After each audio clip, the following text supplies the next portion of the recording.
Hi, everybody. I would like to welcome you to Tokeativity. Today, we're going to learn how to lobby with Jesse Bontecou from Oregon Retailers Cannabis Association. We're going to go over lobby skills that you can apply in almost any situation where you want to use your voice. And then we'll be focusing on Oregon-specific issues that are currently being worked on in preparation for Tuesday's Lobby Day. So I'd like to welcome Jesse to Tokeativity. Welcome. Thank you very much, Lisa. Really appreciate the opportunity and excited to get this out there for people to use.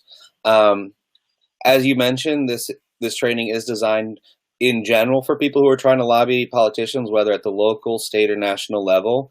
And the skill sets are pretty much universal because it's a very important thing to remember is that all politicians are humans and interact and engage on the same basic principles as everybody else, which is to say, emotional, personal connection is very valuable.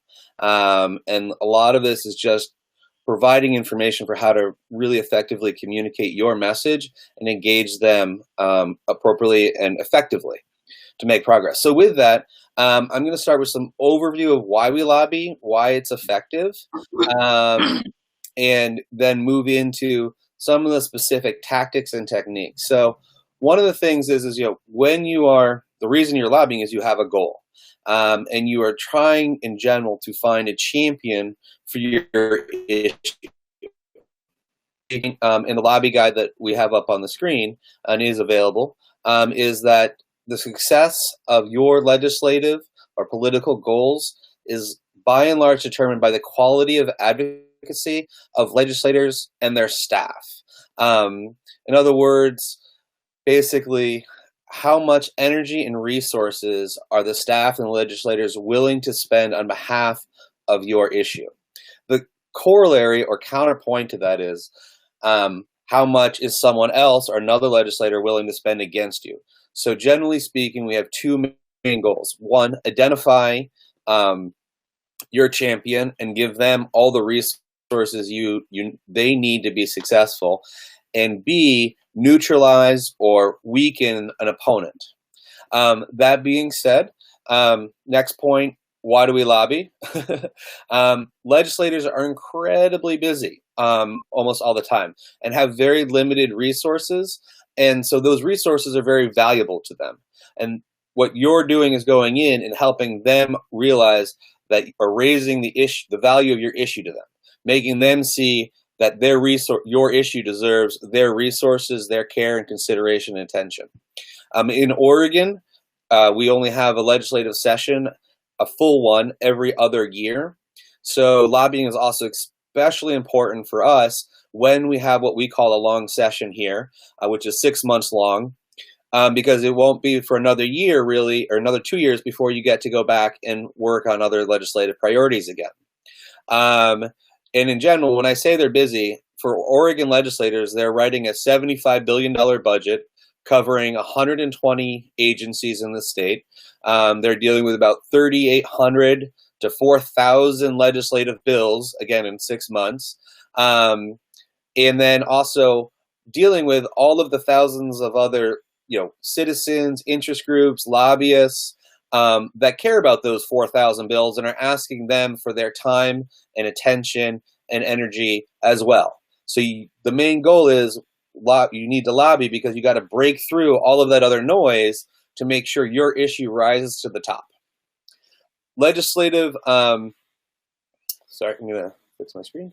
Legislative, it's also important to remember that, it's a fight, it's a competition, and there are always losers. So in Oregon, of that 4,000-ish bills, only about 20% or 25% pass each session. And within that, thinking about who are your opponents is always effective. And sometimes it's not a who, it's just sort of a situation as your opponent is resources. I like to think about it in three main groups.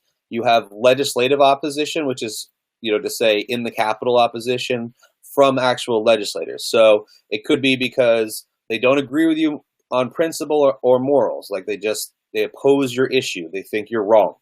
It could also simply be they want the resources that you are asking for to go someplace else for another priority.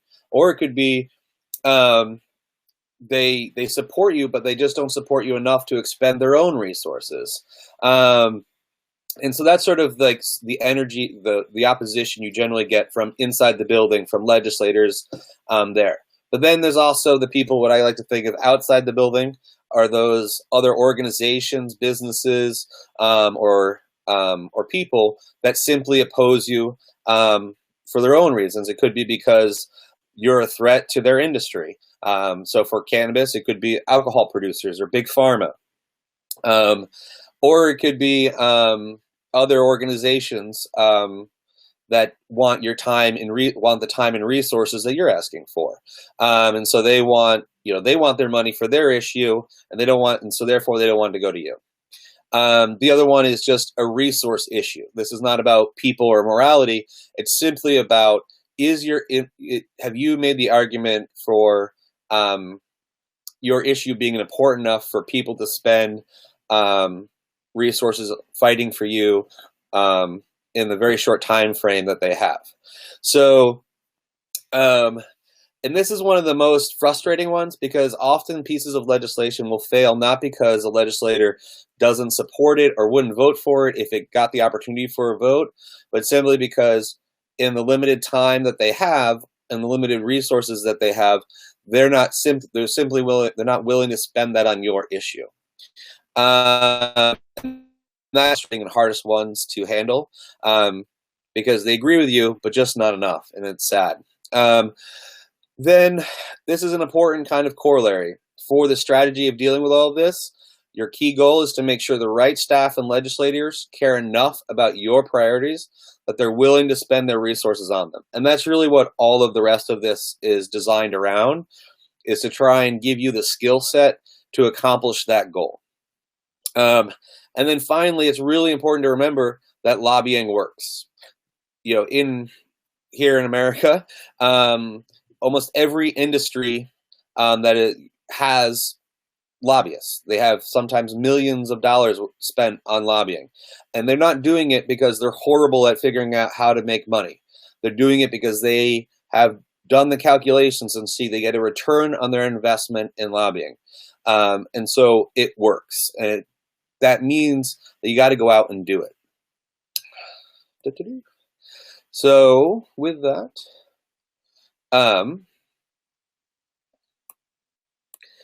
so here's some other key points to remember. You're never the only person or group who has an opinion about your issue. So you can't let the only voice legislators and policymakers hear be your opposition. If you're not in the room when the decision is being made, who is? Right? Who are they listening to? If it's not you, it's somebody else. So all you're doing by not being there is letting somebody else determine the future of your industry, your organization, or your issue. And it's always important to remember, these are basic, but you don't get anything you don't ask for. So you just got to ask. And then the other thing is, when I talk about limited resources, there are 3,800 bills in Oregon. Legislators don't have time to read all of those. And they actually rely on lobbyists and constituents and organizations that they trust, and that's, remember, that they trust, to give them guidance on helping them understand the value of the bill, what it means, how their support will help it pass. And so they rely on lobbyists and activists who are lobbying them to help them understand that and see that, because they literally don't have the time to do all the calculations themselves. Policymakers need to know that they're not spending their resources and capital tilting at windmills, which is because their time is so limited and valuable to them, they don't want to waste it on something that they don't see as a path to success or is of value to them or to the state or to the organization, the locality that they're representing. So when you're working with them, they need to understand that there is dedicated, invested people working for the success of the bill beyond them. And that's also what your presence when you're there and engaging them inherently and inevitably communicates is, we're here, we care, we're paying attention, and you're being watched. And what you're doing is being judged. I like to call it the panopticon effect, which is to say, you got to make them feel like they're being watched by people who care and have political relevance to them. So some other key principles of when you're lobbying, right? Build the relationship before you need them. Everything, again, it's simple. I stated it before, but it's really important to remember they're just people, right? They want to feel liked and wanted. They like to be able to say yes, but they also just like knowing that people are interested in who they are. So build that relationship before you need them. So it's strong when you go to them with a need. No one likes to only be talked to when when someone needs something from you. They all like to know that you actually have some sort of broader interest in them. This is perhaps one of the most important lessons I can communicate. Relationships with legislative staff are just as important as relationships with decision makers, and really often more important. If you can win over staff, you will often win over the elected too. Staff are really, really important. And part of that is, again, the resource issue. But oftentimes a politician will just literally ask their staff, do I support this or not? And the staff will help them work through what their position on a bill should be. The other piece of that component is staff will let you know if they like you, if something is going wrong with your bill, what's going on behind the scenes, if someone's trying to undermine you, if someone is, what energy is in the building that opposes you. If there's another organization advocating behind this, against your position. And a classic example of this is I was talking to a legislator staff person the other day.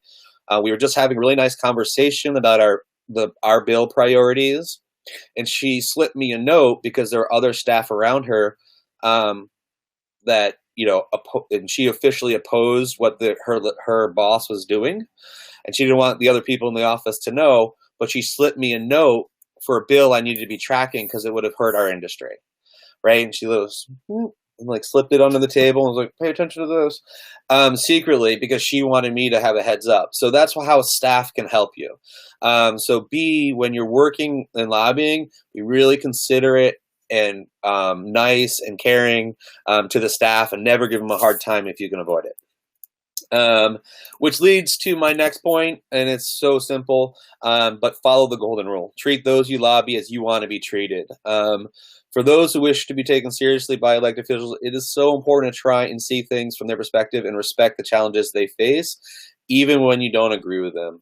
This is really simple. One of the reasons it is so simple, or it's so effective, is because so many other people don't do this. They'll get angry, they'll yell, they'll be rude, they might even threaten, which you should never do. And so simply by being very respectful and considerate, you can be persistent, but always be considerate and respectful. Never express anger or frustration, even when you feel it. You will just stick out because so many others don't. So it's a very easy way to gain points by doing very little. Be politically realistic and consider of the costs and challenges and risks supporting your issue. Places on legislators and their staff, which is to say, when you're asking this is just a thing to keep in your mind. You're asking them to spend resources on your issue, whether it's their own time or whether it's actual state resources. And that means that you're asking them to not spend those someplace else because they are limited. And that can be politically very challenging. The other thing is sometimes you might be asking them to support something that, let's say, their partner works for a company that doesn't support that issue. So you might actually be asking them to create conflict in the home. So just keep that in mind, that it's a complicated issue. Most important, this is another one of the key, don't forget this one. Be honest, always tell the truth.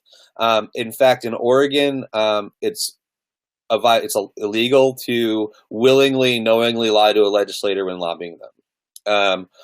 And also, it just undermines, if you do say something that is untrue, it undermines you for all future interactions with that legislator, and or with the legislature in general.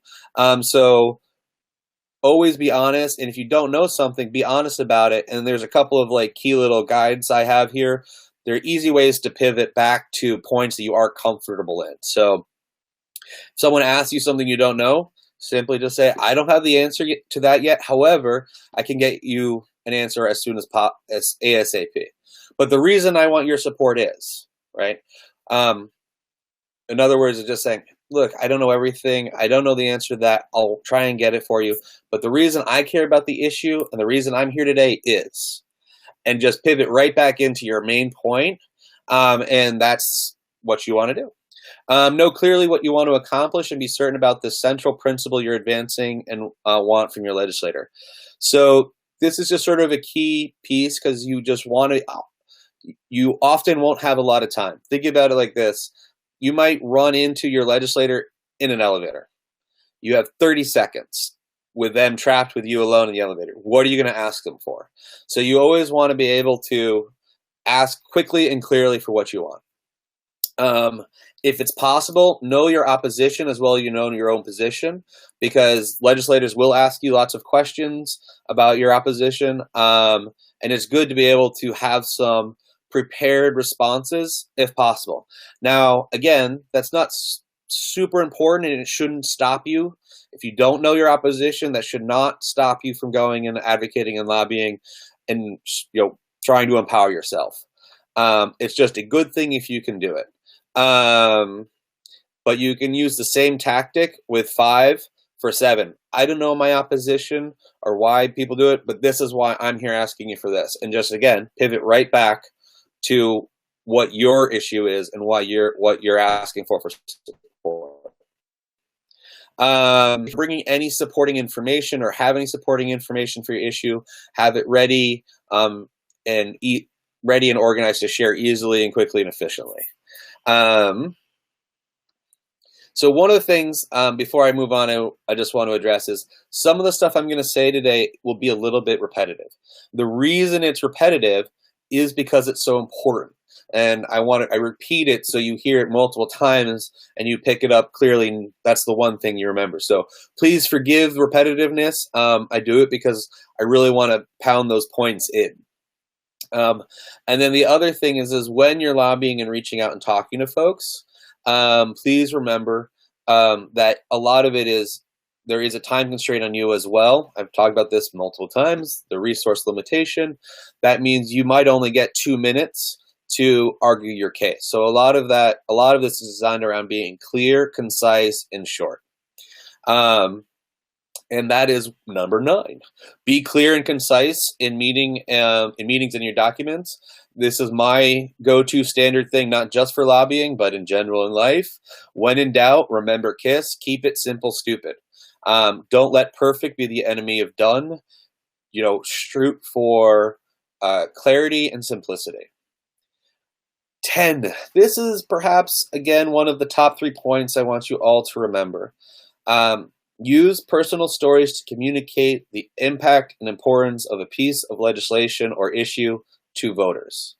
And the reason I want to really hone in on this is because that's kind of this point 10 is the point of the rest of this presentation to some degree, which is to say, if you can communicate your personal narrative, your lived real experience about why you care about an issue or why you oppose an issue, right? That is all you need to be able to do to lobby a legislator, is connect your issue to your personal lived experience. That is it. If you can do that and you can do it respectfully, you can lobby, you can advocate, you can empower yourself with your local legislators or politicians. And it's the most effective thing because at the end of the day, again, these are people, and what they remember are emotional, personal narratives that talk about the impact or effect of something on somebody. And that can be positive or negative. And we'll get into that in more detail as we go through, but that's just the one lesson, and that's the thing is like, you don't need to know everything. That's totally fine. You just need to be able to talk about your real lived experience clearly and articulately. And because it's yours and your lived experience, you should be able to feel comfortable doing that. I've mentioned this before. Show legislators the path to success. so that they can see both the purpose of what you're asking them and understand how their support is essential. They want to understand how their energy and time and resources will support or move an issue forward, and be valuable to you in the community. So they want to understand that I'm spending this time for something worthwhile and that will be successful. Always stay on message. This is important in part, especially if you're working with other folks, other groups or organizations. You don't want to undermine their position, or if you're all working on the same issue, you don't want to undermine their efforts if they're taking different language. And you don't want people going off the rails and saying things that could undermine the eventual success by bringing up points that aren't effective. So as much as possible, don't speak about things you're not 100% sure about or aren't agreed to. And you can always sort of use that messaging again as just, I don't know everything. Here's why I'm here today. Always make your ask clearly and unapologetically. Know what answer or information you want from legislators. If you need to know their position, you need to know their position clearly and politely and unapologetically. Ask them, can I count on you as a strong supporter? Like, you always want to make a good ask. And then and know what the outcome, what that ask really is asking of them. And so if they don't give you a hard ask, because hard answer, a clear answer of yes or no, politicians hate saying no to people. Be sure to have sort of some follow-up questions that you can get from clarity, like so that you can figure out, are they willing to not just support the bill and vote for it, but are willing to spend their resources pushing it forward, making it a reality? If they oppose it, are they just going to vote against it, or are they going to actively work against it? Just sort of figure out where they are. It's called vote counting, and because you need 50% plus one to pass something. So you just want to be able to track where each politician is in the process, and know exactly what their response means. And then, of course, the other thing is, if they're not 100% behind you, you want to ask a simple question. Can I get you information, or what do you need to know to be able to support this bill? Do you have concerns or questions we can answer so you could support this bill? And figure out if you can get them that information. Here's a little trick. Whatever their answers are to your questions, and again, remember this, always stay calm, polite, and courteous. Never threaten, yell, berate, or treat them or their staff rudely. Nothing good comes of this. I cannot emphasize that enough, because you can be very frustrating and infuriating. But if they have a bad experience with you or somebody else in your group, that is all that they will remember, and they might oppose your bill, but they weren't planning on working against it. But now that they had this bad experience, they might just count it as a personal vendetta and want to spend energy defeating it just because they were really upset with that engagement. More importantly, you might need them on some other issue in the future. So, a very simple response is, I'm sorry that we can't get your support on this right now. We hope you give us the chance to earn it in the future. And more importantly, we hope to be able to work with you constructively in the future as well. So you just sort of always want to leave with that sort of future hope of, give us the opportunity to change your mind. We're here, we're paying attention, we're serious, we're professional. Give us the opportunity in the future to change your mind. And then another way of working with this is always respond positively, especially to a negative comment, and have a good secondary ask. So, for example, and I think I covered this a little bit, if they're uncertain about their stance on something, just say, that's great. That's why we're here today, to find out what information people need to be able to support this bill. What can we get you? It's always just respond to a negative with a positive. It keeps the tone of the conversation in your hands. So I know I don't support that. That's great. We're here today to try and figure out who supports this bill and who doesn't, but especially to figure out what concerns people have. So what concerns do you have? Or, well, thank you. I can't support this. Thank you so much for your time. We really appreciate it. It's unfortunate that we couldn't get to on the same page with you today, but we hope to be able to change your mind in the future and work with you on other issues as we move forward. Because again, it's not just about winning on any one issue. It's about developing a relationship with elected officials. Those relationships are your political power as you move forward. Always respond. I already did that one. When you're in a meeting, if it's more than just one person in the meeting or one or two people, if it's as a group, you definitely want to appoint a facilitator, a leader of the conversation who will sort of has a key goal of doing intro and closing, and just sort of keeping everything on track. And then this is another one. Remember, this is all about relationships. So relax and be conversational and sincere. Sincerity is incredibly important. And then as just another best practice, always follow up promptly, even if it's just to thank them for their time. So if you talk to them about giving them information, materials, or anything else like that, you want to get that to them as quickly as possible. But the key thing is don't forget to send a quick little note, whether it's email or handwritten, both to the legislator and the staff. So if you can, you want to send a quick little note to the staff person saying, thank you so much for helping us have such a great meeting.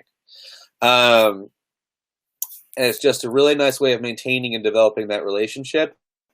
But if we go back to one of my principles of we want them to feel like they're being watched, that follow-up is really important for reinforcing that dynamic of, hey, we're paying attention, we value you, or we're concerned, but we're paying attention to what you're doing. And you also want them to feel like you're a professional organization.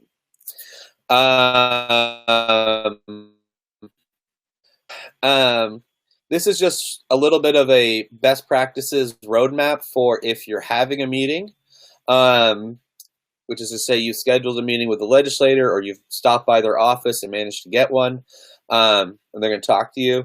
You want to prepare well, so you know clearly what you're asking for.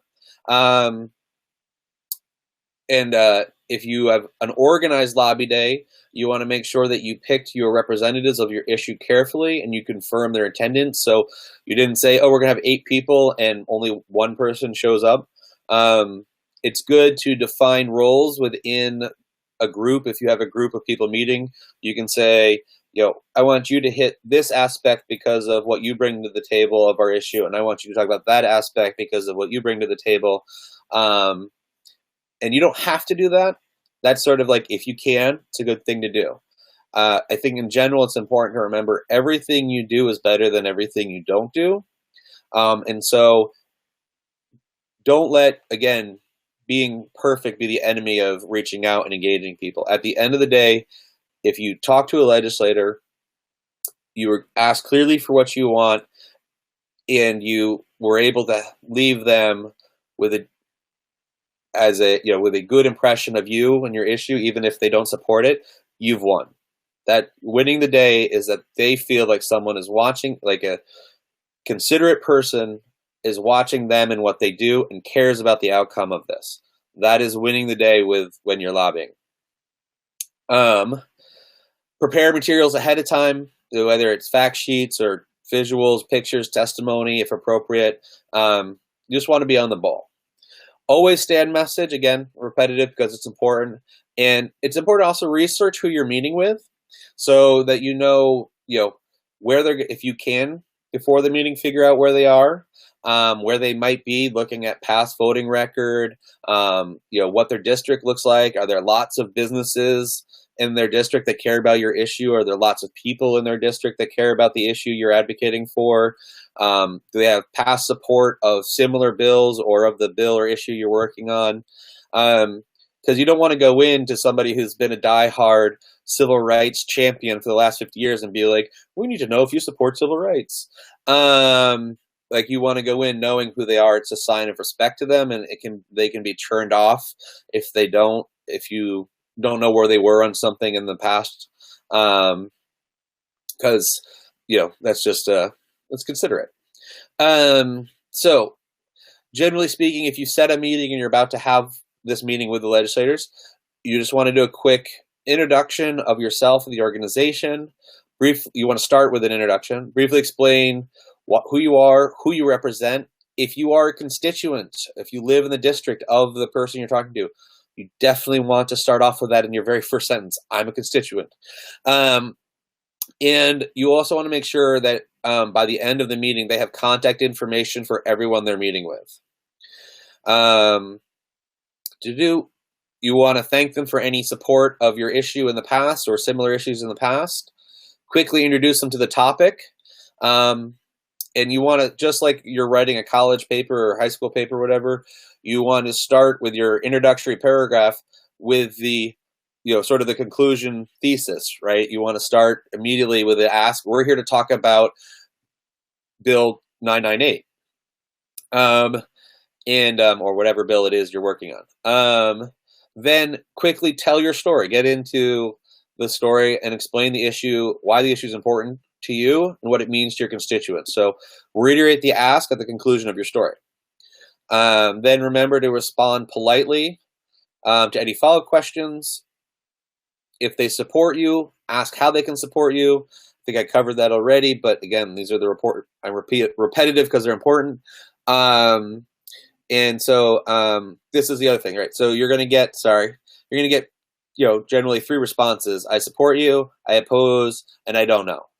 If they support, you want to thank them, but you also want to offer up your support for them in supporting you. So that's great. Thank you so much for supporting this issue.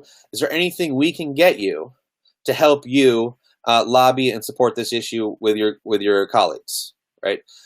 Is there any information that would help you fight for this issue? How can we support you in supporting us? Is essentially what you want to ask people who support you. If they're undecided or don't have a strong opinion, you want to figure out, is there a reason? Can we get you more information? What is it that you don't know that will help you make up your mind, and how can we help you get that? And then reiterate at the end of the conversation, you want to confirm your understanding of where they are, because there's nothing worse than thinking that you have support from, let's say, 55% of the building or the people you're counting on voting for this, only to find out that when someone was like, yeah, I think I can support this, that was them just trying to get you out of the office. So at the end, really confirm where they are with just a simple ask. Thank you so much for your time today. I just want to confirm we can count on your vote on this issue, right? And make sure you know exactly where it is. So, and then finally, just leave behind any information with the staff and assure them to follow up. But here's a quick example of a generic intro that you can use. So, Rep Leininger, thank you so much for meeting with us today. My name is Jesse, and I am from the Oregon Retailers of Cannabis Association. Oh, sorry, and I did that wrong. Forgive me. My name is Jesse, and I'm from your district. I am a member of the Oregon Retailers of Cannabis Association and a constituent. I want to thank you for all your work in the past. It hasn't gone unnoticed. We represent over 350 retailers, farms, wholesalers, labs, and processors. I'm here to talk to you about several bills that are priorities for us, to ask some questions and see if you have any questions or concerns for us.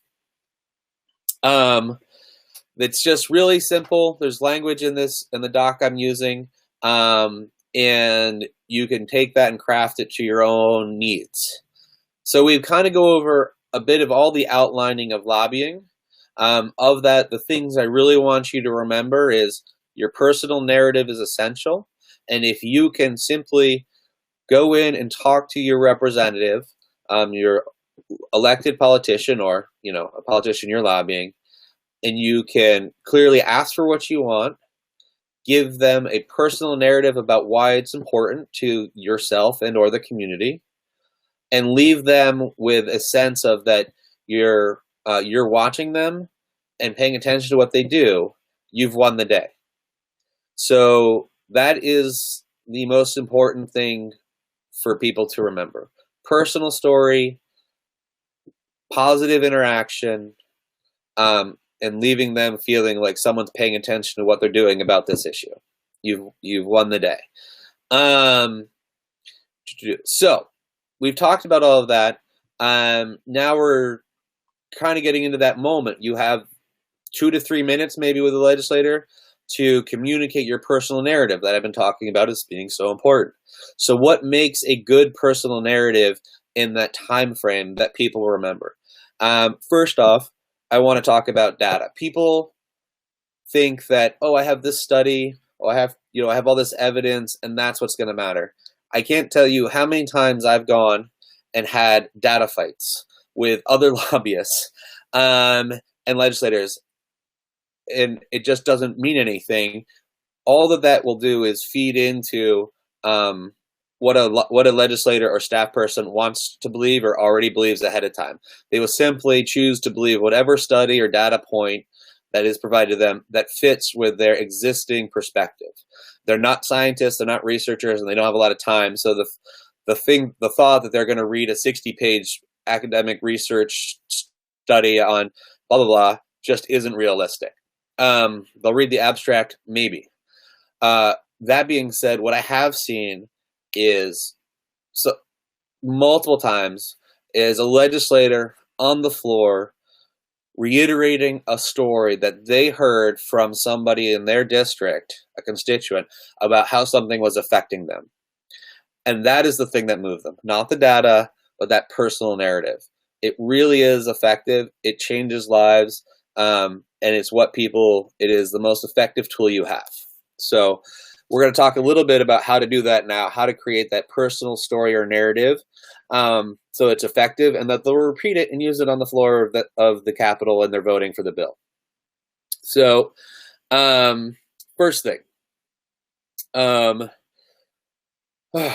storytelling is really what narrative is. It's your personal story. And it's a powerful way to make change. And it works whether you're talking to elected officials or the local media or community groups. This is a very valuable skill set for activists in any stage of the process. And one of the reasons that it's so powerful is it's a very compelling way to demonstrate core values. And you always want to start when you're crafting your personal story with a personal, you want to focus on values first. And the reason you want to focus on values is we almost all share the same values. We care about equity, we care about opportunity, we care about fairness, we care about living wage and community, we care about family and education. These are core values that undermine most of the things we do or believe in. So when you focus and start with values, what you're doing is creating common ground between you and the person you're talking to. And then once you've created common ground, you've created we're working from the same position. So now instead of focusing on policy, in which there can be fights and debates and disagreements, you started with talking about where we're all together, where we all agree. And that is a much stronger foundation to move forward from. And it's also really hard to fight against values, right? We all know that an educated population creates great opportunity and economic advantage for everybody. Why do you oppose education, right? I'm just asking for a fair opportunity to compete with everyone else, just like every other industry has the opportunity to compete fairly on a fair playing field. Why don't you support fairness in competition? Everybody kind of supports these things, so it's just very hard to fight against. So then the other thing, so that's sort of values. So keep focused on values. The other piece of this is to remember that you represent political power. You're not just you. You're your family, you're your neighbor, you're your coworkers, if you own a business, you're your customers, your other business clients or business relationships that you have in the community. And so that network is your political power, because all of those people are votes. So that is your political power. You represent them when you're there. It's important to remind people that you represent more than just yourself. And that's also what they're paying attention to. And then when you're there in front of them, it's really your opportunity to personalize an issue and take it from the abstract to the immediate and make it relevant to them by showing how it's relevant to you. And so just remember, and I've said this before, I'm going to say it again, right? Repetitive. By bringing the emotional, intellectual impact to your position, you bring political power to your position. And so as you prepare your story, think about the central value involved and articulate this principle clearly when you testify. And again, such principles could be freedom, opportunity, equity, creating prosperity, community, education. But always be clear about the value at the heart of your story with those you're speaking to and with yourself. So advocacy can take multiple forms, but here are the shared common elements that work almost all the time, or are essential to it all the time. First, you're telling your story, not someone else. So use I, speak from your own lived experience, make it personal. Focus on the heart, not the head. So a story is more than just a list of facts. Talking about how you feel about the issue or circumstances of your lived experience helps the listener connect. So, for example, if you're an owner of a business and you're talking about how economic hardship in your industry has led to you firing folks, you can say it like this. I had to fire 12 people. I would like to be able to hire people and employ more people. Could you help me do that? Or you can be like, look, I used to have 15 employees. Now I have 2. Letting go of these people was heartbreaking. I would love to be able to hire them back and help them be successful and create a living for themselves and a future for their family. But I can't do that in the current business environment. Please help me help them and build a strong business, please. All I'm saying is like, in that, it was throwing in that emotional piece of how did firing those people affect that employer. I just heard of a story of one of our members able to give healthcare to their workers for the first time. And so they threw a big party to announce to all of their employees that they were all getting healthcare. And when I was talking to them, they were so proud and happy of this. That's the energy you want to communicate, that emotional component of, we threw this huge party because we were so excited that we could finally offer our employees healthcare. It was so rewarding for us to be able to do that. But we still haven't been able to give them retirement. And we'd love to be able to ensure that all of our employees have the chance to create a future for themselves. Can you please help us, give our employees a future by enabling us to provide retirement to them? So adding that personal component of how it actually made you feel is really important. Focus on the heart, not the head. That's the goal. I've said this before, include a moral or value, thinking about the overall themes related to the issue you care about. Can you apply universal values like justice, opportunity, fairness, or equity to your story? Another key point, talk about the outcome. So how will what you're advocating for impact you or your community, right? So you want to, as much as possible, remind people about the benefit to you and the community that that your issue will bring. So, and it can also be negative. You want to, if you're like, hey, this will destroy X, it can be negative. So talk about the outcome. Help them see what the future will be if your bill passes or doesn't pass.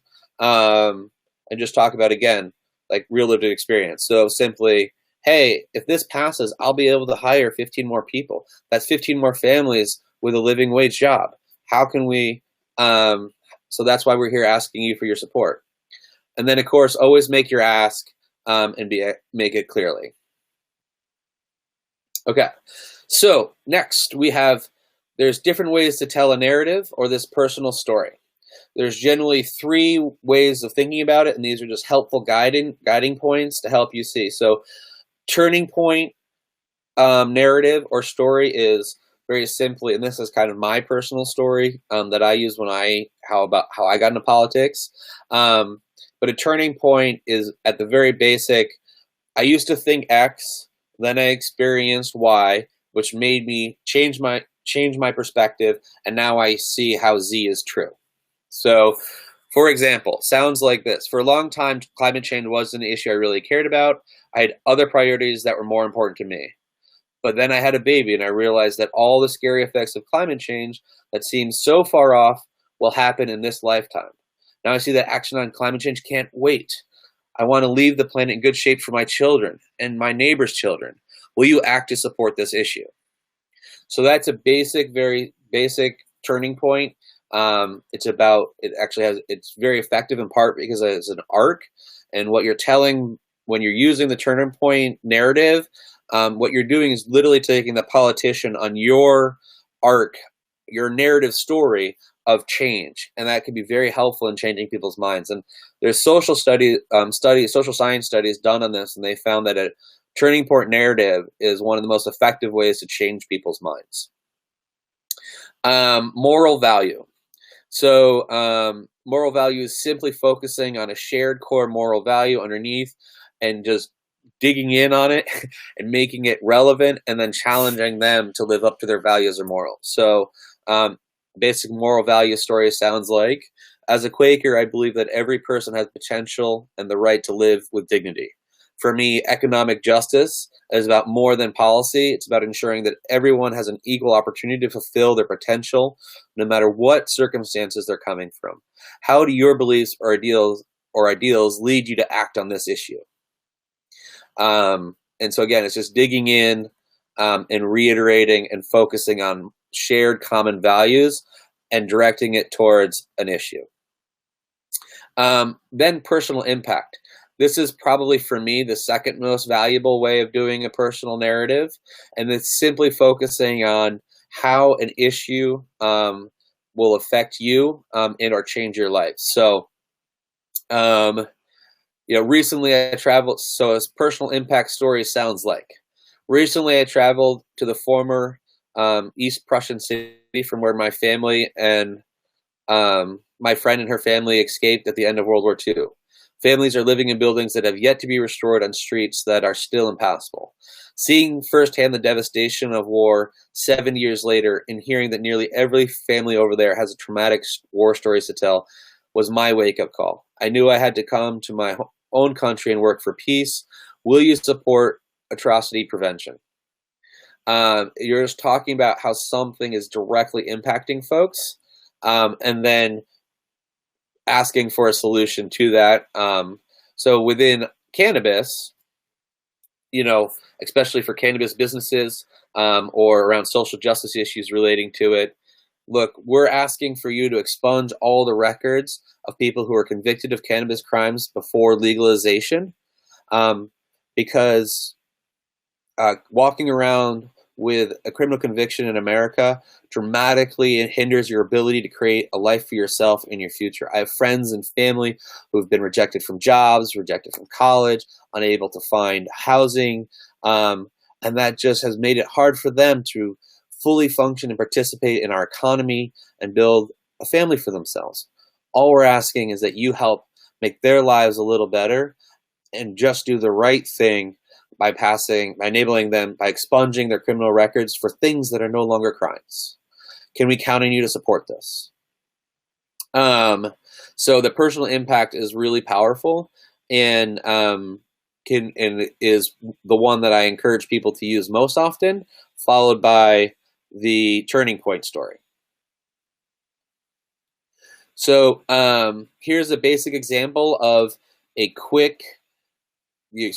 Again, think about it like this. You're in the room with the legislator. You've made your intro. Now you're going to make do your personal narrative with them to explain why it's so important that they support your issue. So simply, my mother grew up in my hometown manufacturing widgets. So did her mother. I'm a third generation widget maker. The widget industry is key to my town and is important to our identity. It drives our town's economy and is part of our future. If this ordinance passes, you will hamstring our industry. I might have to shut down, putting a lot of people out of work. This ordinance will kill my industry and even a way of life that is just beginning to bloom. People like me, my employees, will have to make take unemployment, might have to move. And it's infuriating to think of what we might lose if this passes. And I know that my neighbors agree. This is why we strongly urge you to join us in opposing this measure and voting against Senate Bill 888 and protecting high-paying jobs throughout Oregon. So within that, if we go back through some of the key points, right, we're making it personal. We're talking about family, right? My mother, so did her mother, third generation, right? We're talking about the deep investment in this personally. Then we're expanding that, right? The widget industry is key in the town. So my community, my town, my neighborhood. And we also talk about, and again, remember that political power position that you represent, your friends, your family, your coworkers, your employees, your clients, your customers, right? So what we're reminding them by mentioning all these other things is the political power that you're bringing with you in that space. Then you're talking directly. If this ordinance passes, you're saying exactly how it'll impact you. You're providing that direct explanation and what the impact will be. You might have to shut down. Then you're talking about how that personal impact will personally impact other employees, right? Or the other people that you've mentioned. So this will kill the industry, your way of life. People will have to move. People might have to claim unemployment, that personal impact aspect. Then remember using emotional language. You want to appeal to the heart, not the head. It's infuriating to think of what I might lose. And again, you're reminding them about the other people. I know my neighbors agree. And then you're making a clear ask. That is why we strongly urge you to join us in opposing this measure and voting against it. So I think when I read it, it took me about 30 seconds to get through all of that. And I hit all of the points that I had been mentioning. So it's a great sort of frame for you to use. And I encourage you to use that. And just that sort of basic text. And then I'm going to just sort of, I think I've talked about almost everything, but I have a couple of other messaging points just to remind everybody, always stay on message, keep it simple, stupid, use core values, make it personal, and focus on the outcome and benefits to your audience, i.e. the elected official. So in America and in Oregon and for cannabis, there's some key messages, moral value, messaging values that we have seen work well. I'm just going to read through some of them. These are the values that you want to undermine when you're crafting that personal message. Fairness, level playing field, opportunity, safety, tested, high quality, legal, equity, hardworking, community, support my community, community involvement, responsible, health, public health, healthy community, strong economy, cutting edge, forefront, leading, pioneering, small business, family business, community, economic community, living wages, dedicated customers, educated customers, trained, knowledgeable staff, pride, proud, neighbor, neighborhood, accountable, public safety, local economy, grassroots, community-based, creating jobs. Those are value-based statements. Encourage you to use them. The other main ones that are very universally powerful, I shouldn't say other, but the ones to focus on: freedom, fairness, opportunity, equity, education, living wage, economic fairness or justice. Those are all very, very strong, powerful value statements. So within cannabis, one of the key things is messaging frames. So a frame is slightly different than a value statement. A frame is sort of the tone that you want to set with your statement. It's not necessarily what you want to say, but it's the tone that you want to set. So for example, value to the community. So my business is a valuable part of the business community. I simply want to be treated fairly, no different than any other similar industry, and compete on a level playing field.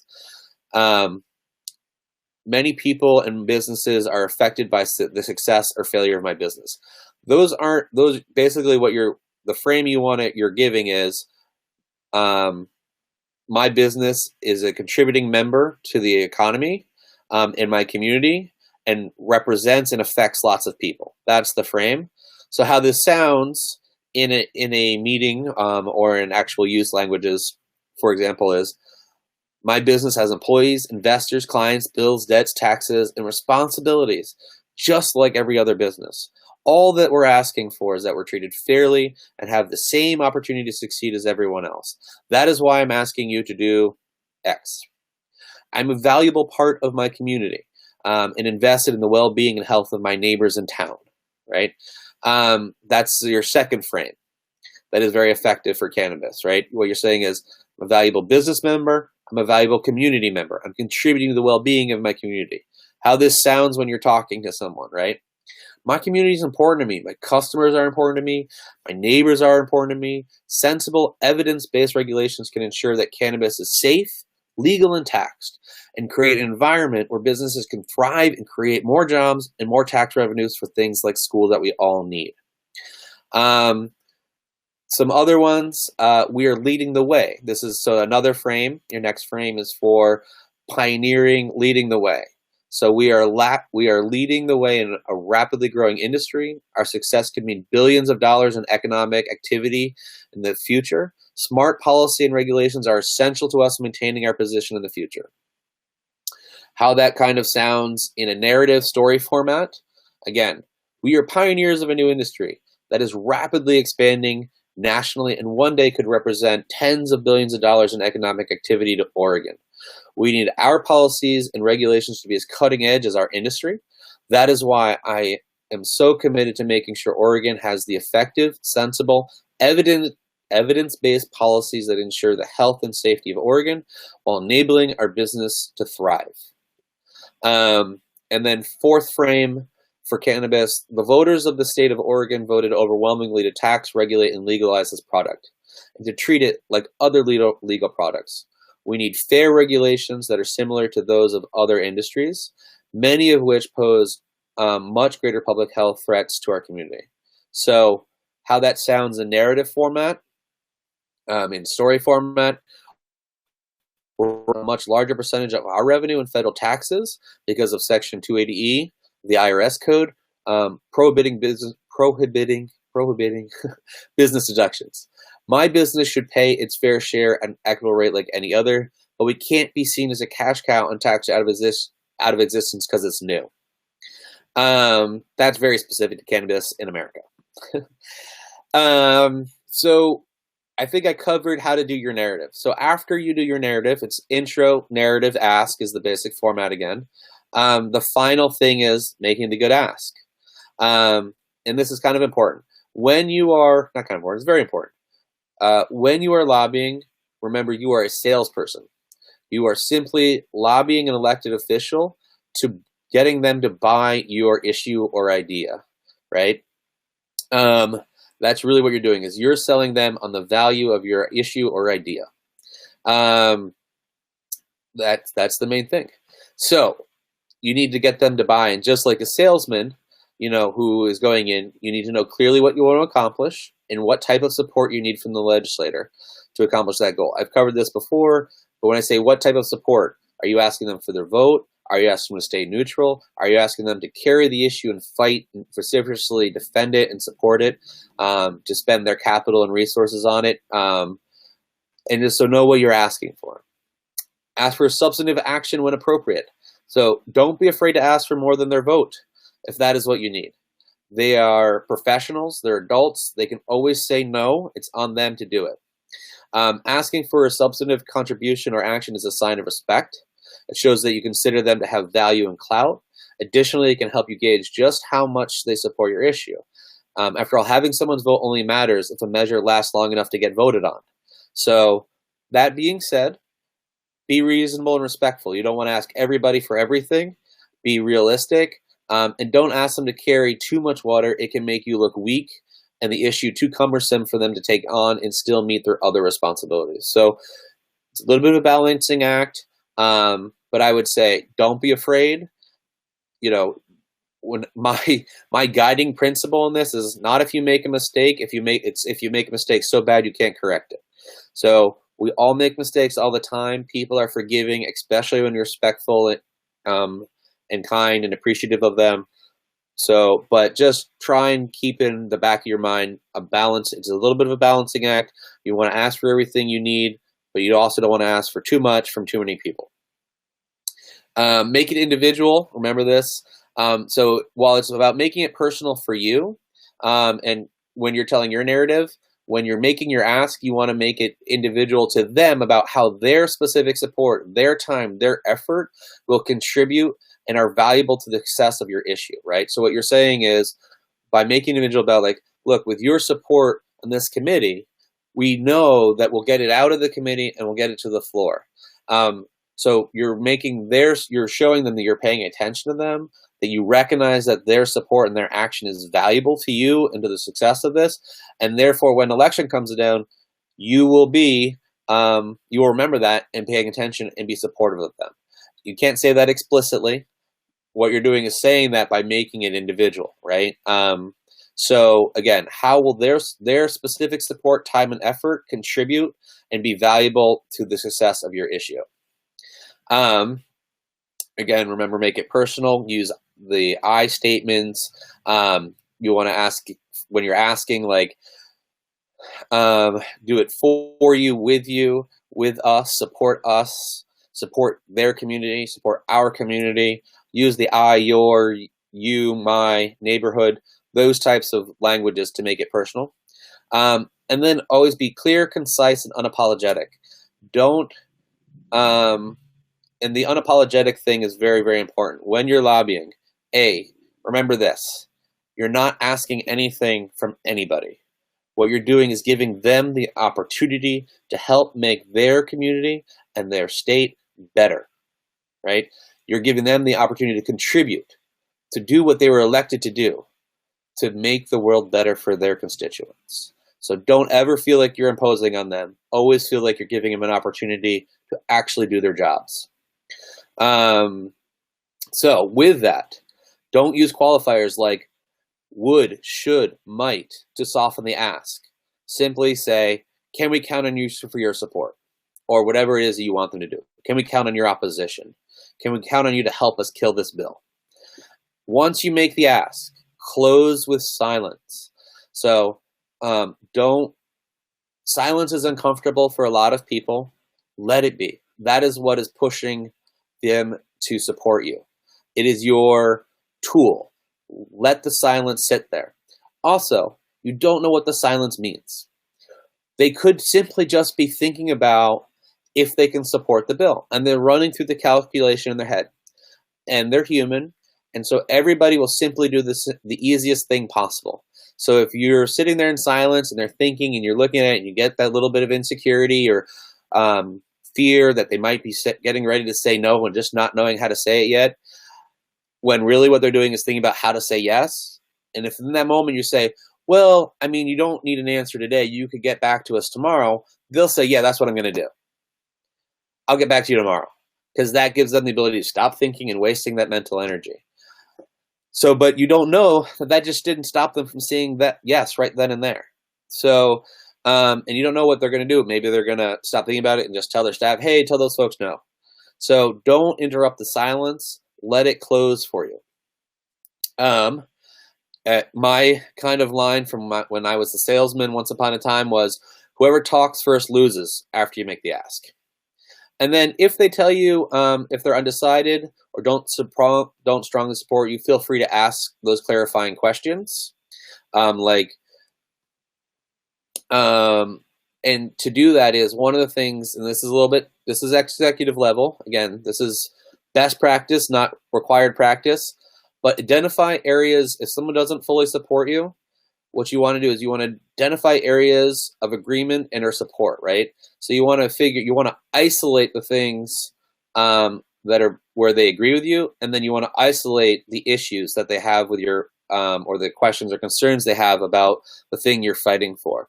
So what is at least one thing they do like about their position, about your position, is a good question. So what is it that you like about our position?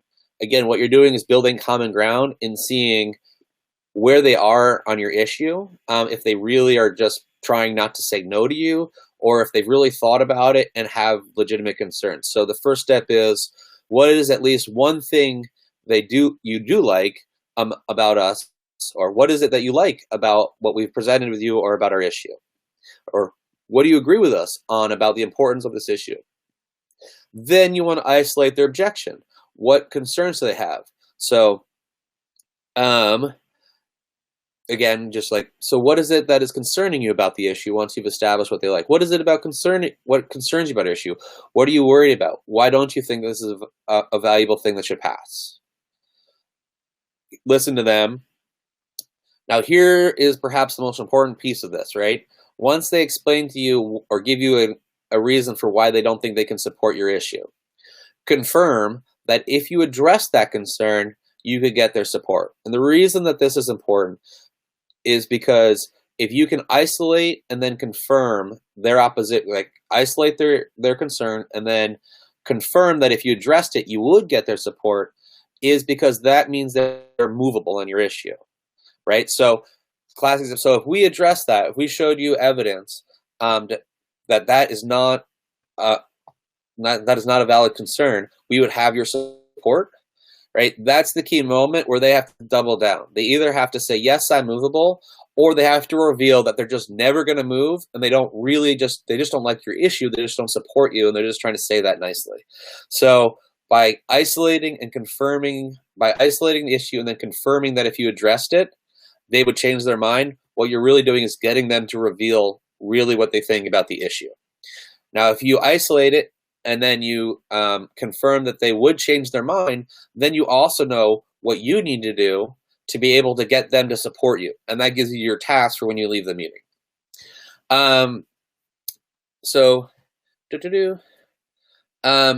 Ask them what information you could provide to answer their questions. I think I covered that. Confirm the sale. So again, remember that no matter what they say, confirm that their position before you leave. And then if you were going to do anything, if you're going to get them information or anything, follow up promptly to make sure and thank both the staff and legislators and get them any information that they need.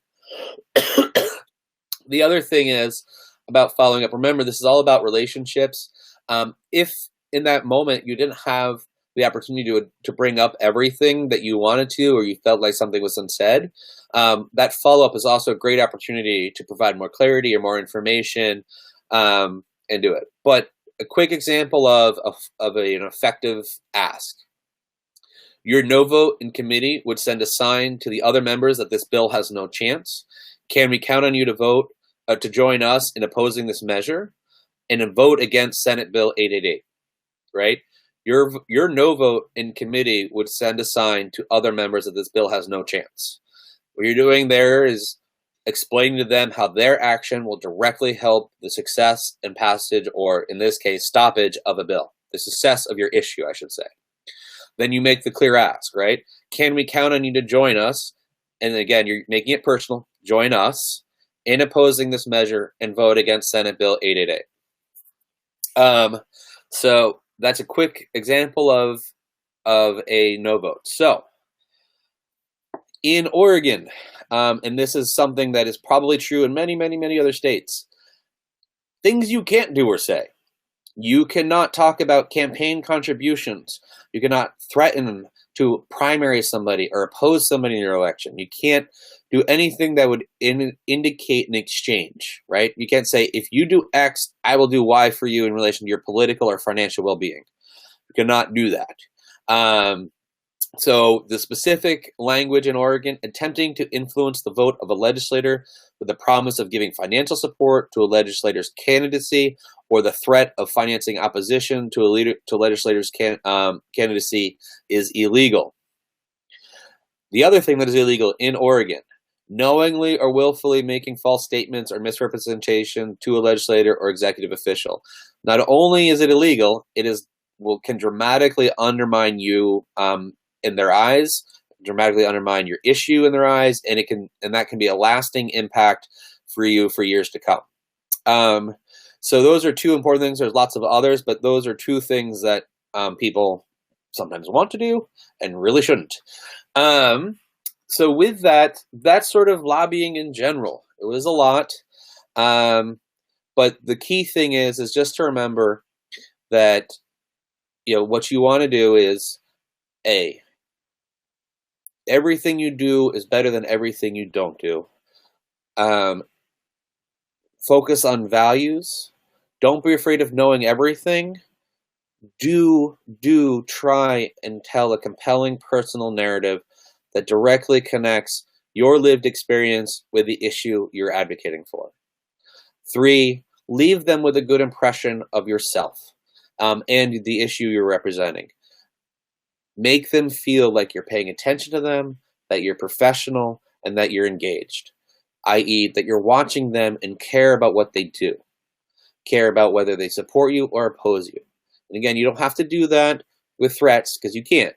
You have to do that with the other tactics I talked about, just simply by being there, being professional, and asking for their support for your issue. So, this is all just about that dynamic. And please remember that a focus of this is developing that relationship, not just for your one issue, but for all the issues that are coming down the track. Being engaged is everything. In Oregon, I can speak specifically that it's doubly important or valuable, because the Oregon legislature are so responsive and engaging with folks. It's amazing.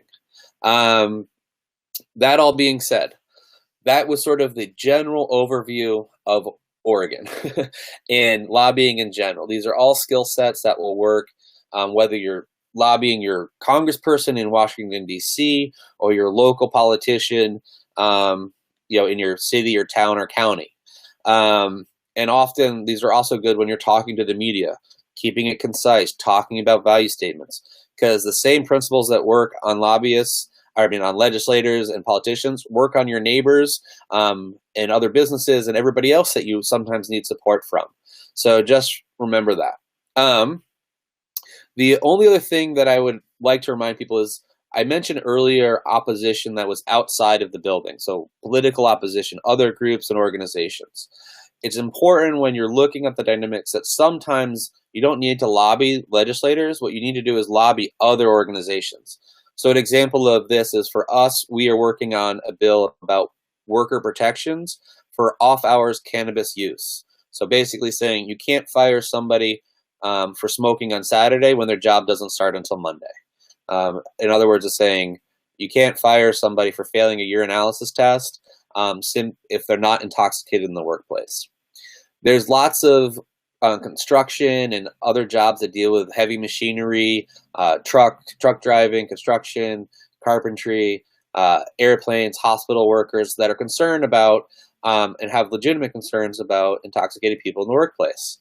Now, that's a sort of separate issue. But within that, really, we have the legislative support. What we need to do is go and lobby those other organizations and talk to them about what will make them happy enough to either not mention the bill or not fight it, or possibly support it. And so our real lobbying effort is with them, not necessarily the legislators, because otherwise they'll show up and get these legislators to vote against it. And so that's just a dynamic to pay attention to that I didn't talk too much about, but it is a real. And so it's not only looking at your opposition in the building with the legislators, it's also looking at what other organizations oppose us and making some calculations there. That's, again, at the high level, but it's something to remember if you're designing a strategy around lobbying. So with that, I wanted to talk about, for those who are going to be coming to ORCA's lobby day, I want to talk about some of the bills that we're working on and the messaging there. So the main one we'll start with is Senate Bill 693. Is that right? 639. 639. Thank you. I knew I got it wrong. 639, which is social consumption. And within that, I'm just going to open up my list. There we go. There are two main messaging tactics that we're going with here. So one is social justice, social justice, social justice. This is the basic frame. What we want people to focus on in their personal stories is how the inability to consume inside negatively impacts them and members of their community. Focusing on low resource individuals, people of color, people with disabilities, who are have been targeted by the drug war in America specifically, and are more apt to be persecuted currently for consuming outside where it is illegal. and or just the inequality of forcing people with disabilities to consume their medicine outside. We don't do that for any other drug. We shouldn't do it for cannabis either, especially if that's how they're using it. So it's a social justice issue. I hope you have enough guidance to think about that as you're moving forward. We don't have evidence as of yet of how people are being ticketed in Oregon for consuming outside, but in Washington, it's something like 80+% of the people ticketed for consuming in public are people of color, which is just more evidence that the drug war has been disproportionately persecuted against low-income people of color. It's sad. Jesse, I wanted to jump in here and just talk a little bit about like what Samantha and I's like perspective is and what we use during our testimony for SB 307 630. It's like 307 was last year's. This is 639. So I thought it'd be helpful to read my testimony just to like get that perspective, because I kind of threw some different things in there. And these testimonies are actually available. I was like going to try to see if I could share my screen, but I'm just going to like bypass that and just talk about it a little bit. But we're trying to get these videos available and out into the public so you can see our testimony, mine and Samantha's. But I'll just read you what I read last week, and just to give you some perspective. So I said, my name is Lisa Snyder. I am the founder of Tokeativity, the global cannabis community for women. I'm here in support of SB 639. We are members-only organization who have had to find a creative way in order to work within the bounds of the current law. I am here to represent our 1,758 members, including business owners and consumers, all of which are women. Our members come to our events because they're looking for a safe and legal space to consume and get educated about cannabis. They come to avoid smoking in their cars, parks, those who risk getting kicked out of housing, or prefer to consume medicine not around children. We need safe and legal spaces for Oregonians to consume. The state of Oregon is out of touch with the needs of its people. States like California, Colorado, Massachusetts, Michigan, Nevada, and Alaska are all poised to tap into the tourism market and tax dollars offered by event licensing and building cafes that will attract tourists from around the world. Oregon needs to get with the times and get on board with the tourism train before we miss it. This is a huge opportunity for revenue for the state and will help with the sales of the 6 years of backed up product the state currently has listed in Metric. We have 7 chapters in the United States and a chapter in South Africa. We are active in the evolution of consumption in each of these spaces. We have actively participated in the cannabis tourism in California and Colorado and have seen a positive response in tourism dollars for these states. Additionally, we can radically change the funding for education, which changes the landscape of our entire state. Over $82 million was collected from cannabis tax money last year, $32 million of which went straight to schools. 15% of visitors to Colorado last year participated in cannabis sales, and it is expected to be similar for Oregon. We need to give Oregonians and visitors more opportunities to boost our economy and assist funding our schools and supporting the education of our children. This legal medicinal herb should be for everyone, not just the wealthy and those who own private property. We urge you to please do the right thing. We'd like to remind the committee, because we were speaking to the committee at the time, that any municipality can opt in should they choose. We ask you to please give cities and their people the right to choose. So the angle that I took there were things that I feel really passionate about and applied my own sort of emotion to that. And I care, about the fact that there are so many places that like people are going that other, like their cars, like people are smoking in their cars because they're like, is nowhere to go.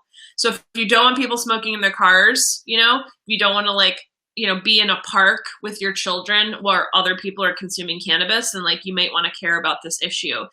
Samantha took the stance of like being a mother and being like, she does own property and her child is at home. And if the opposition is saying we need to get away from, the whole like cannabis and children thing, and it's like you're forcing people to actually consume in their home with their children, so it like doesn't actually make sense to not have a place to go.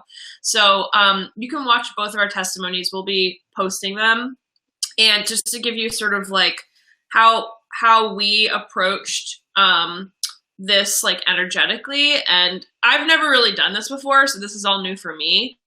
But I feel like as long as you have, you know, even something to read, to hold on to, some notes, you know, you can remember what it is you want to truly say and hit your points home.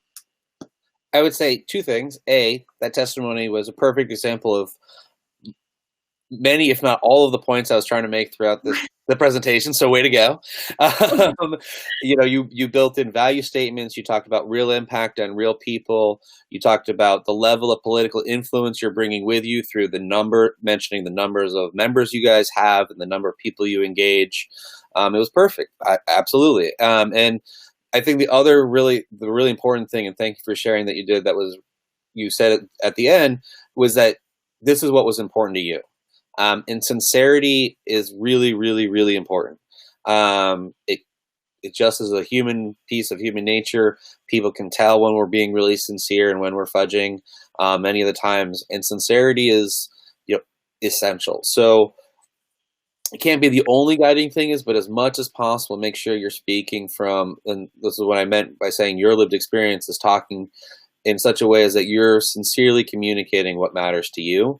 It will just make you a more effective communicator, and it will increase your level of security and confidence in saying what you're saying. So I also think writing out what you're saying, and I shared a link to a chat or in the chat zone for our webpage that has some documents on it.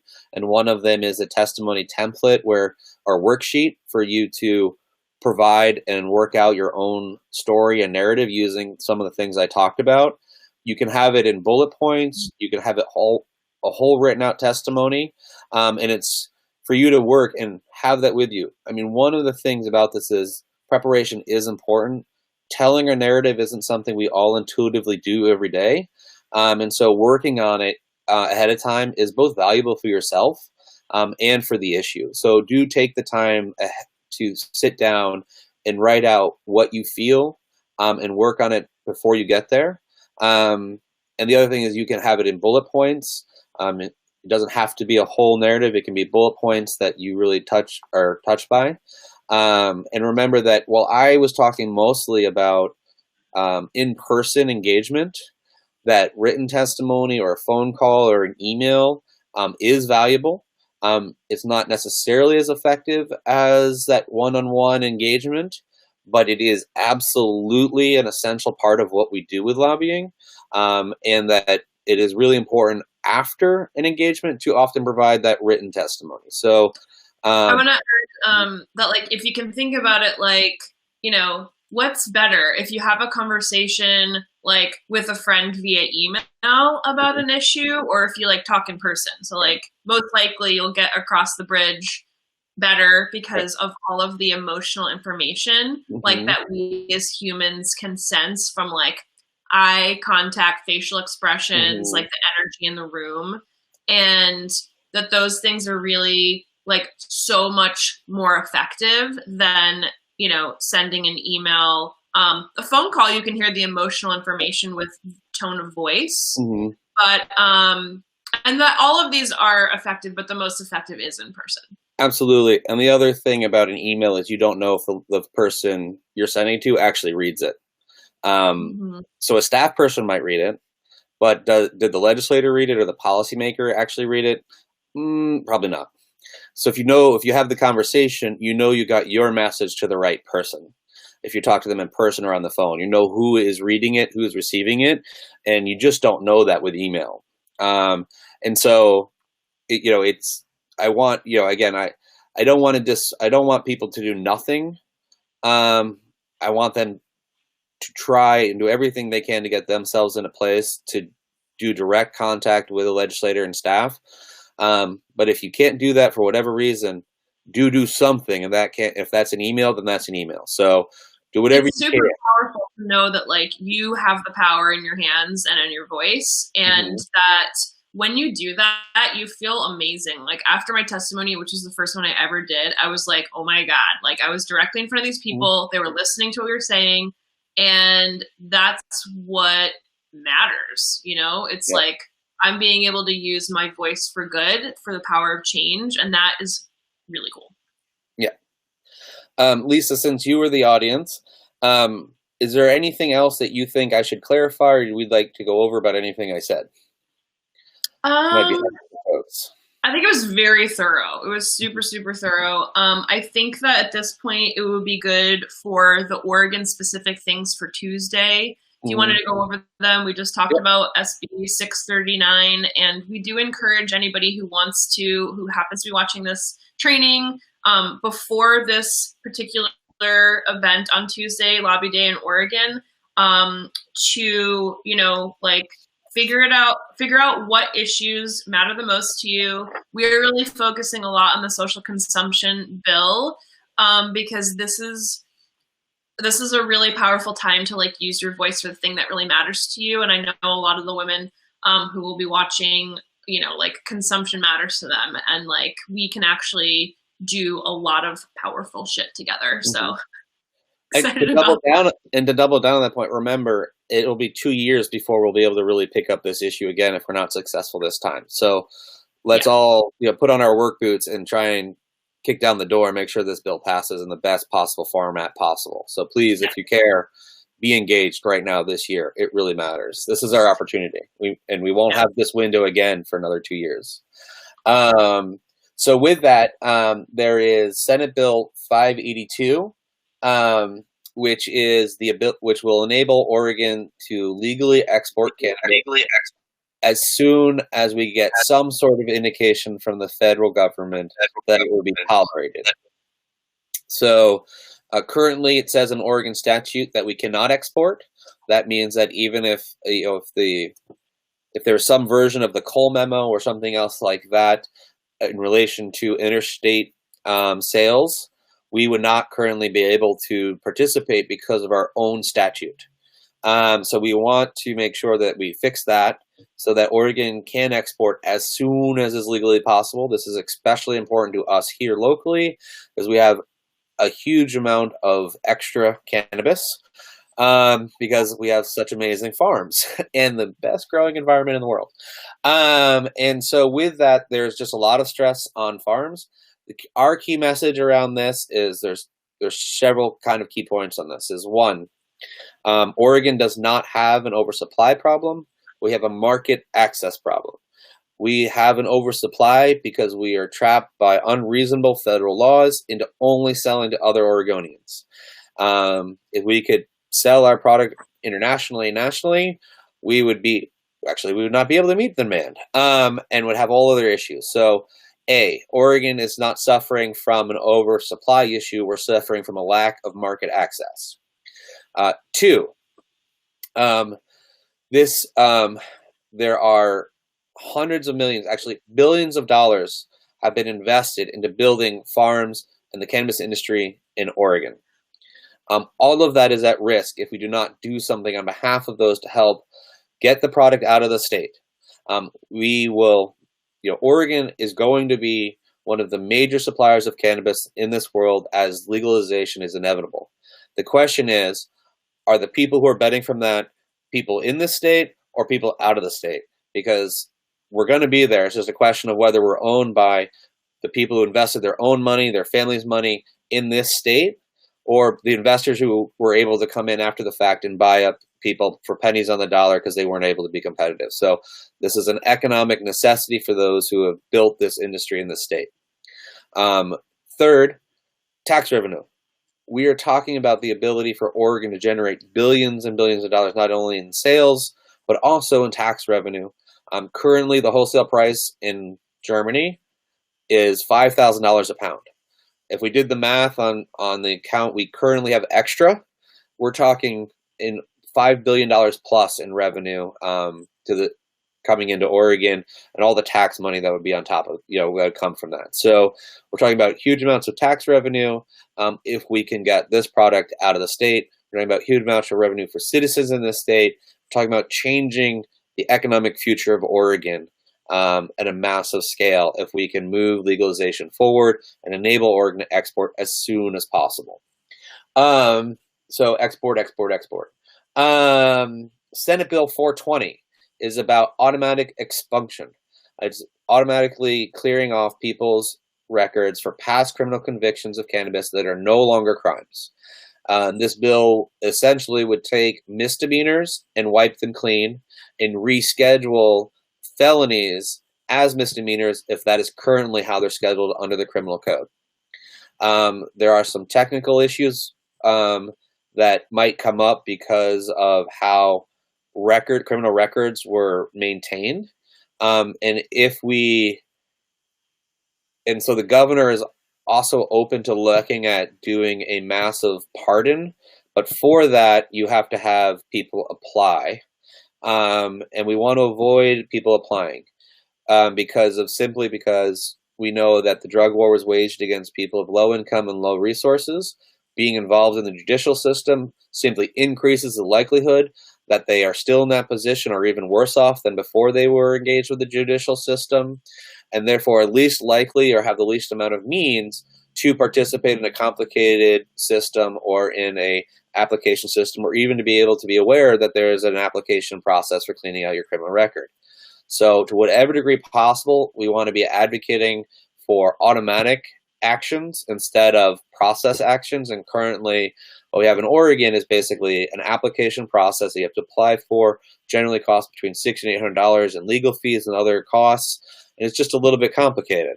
So we want to get rid of that and make it as simply and smooth and automated as possible with as low cost or demand on a person's time and or technical access. And this is just clearly a social justice issue about undoing the harm of the drug war and giving people an opportunity to fully participate in our economy and society without these anchors hanging around their necks that are no longer crimes and probably shouldn't have been crimes in the first place. Senate Bill 609 we covered. So Senate Bill 265, that's House Bill 2655 and Senate Bill 579 are two bills that both do the same thing, which is provide protections to workers for off-hour consumption. Again, this is both an economic and social justice conversation. The social justice piece of this is that the workers who are getting flagged for urinalysis tests and being forced to take them are often the lower level frontline workers. And the CEO and the lawyer and the accountant are generally not being asked to pass urinalysis tests before they're hired. And so really this is affecting lower income people. And we don't, the voters of Oregon did not vote to legalize cannabis just for wealthy, privileged people. They voted it for everybody, and we want to ensure that everybody can access cannabis if they want to. And so within that, this would not protect people from being intoxicated in the workplace. You can always get fired for being intoxicated in the workplace. We've put in exemptions or asked for exemptions for bona fide safety concerns or legitimate employment requirements. We've asked for exemptions in relation to federal contracts because federal contractors are under different regulations. And so we've tried to assuage anybody's opposition, and all we're asking is for reasonable protections for the average person in Oregon so that they are not subject to fear, intimidation, or other unreasonable things about what they're doing in their own free time. Everybody deserves to be able to consume a legal product at their home in their own time. Like, I don't understand how an employer should have the right to determine what you do at your home. And then Senate Bill 585 is a bill for specifically to retailers, which would enable retailers participating in a safe harbor program, a training program for their bud tenders, to learn how to properly ID people consistently. And if you're engaged in this OLCC program and there's a violation at your business, then you would get you'd basically suffer a much lower or no penalty for that violation if you're participating in this program in good faith, which is a training program for IDing folks. Just a simple good business one. those are the main ones. So it's that we're working on a social consumption, export, expungement, and worker protections, unemployment protections. The key things is if you're crafting stories around these or want to advocate on behalf of these, is to remember to keep it personal. Talk about how people you know, your own live, your friends, your family, your lived experience. Keep it values-based. I think those are the main ones. And for those who are coming on Tuesday, we will go a quick training on Tuesday morning. We'll give you some guide sheets. We'll support you. We will give you information about the legislators you're meeting with that day. We'll give you the target points we want to make for them, because we're going to target each legislature with specific issues depending on what their relationship to the bill is. So for some legislators are chairs of committees seeing certain bills. Some legislators are chairs of committees looking at other bills. So there will be guidance on what we're going to ask for folks in those specific meetings, specific to their role in the legislature. Anything else, Lisa? I think this was amazing. This was super thorough, and I know that it's going to be really helpful, not just in preparation for Tuesday, but for moving forward for anyone who is looking to get more involved politically and figure out where they fit and what they care about, and know that their voice is really powerful, and that, you know, sometimes it's just figuring that out, honing it in, and then figuring out how to communicate that. And when you do it the first time, you'll see how much power you actually do have, and it will help you to feel way less powerless than I know a lot of people do right now.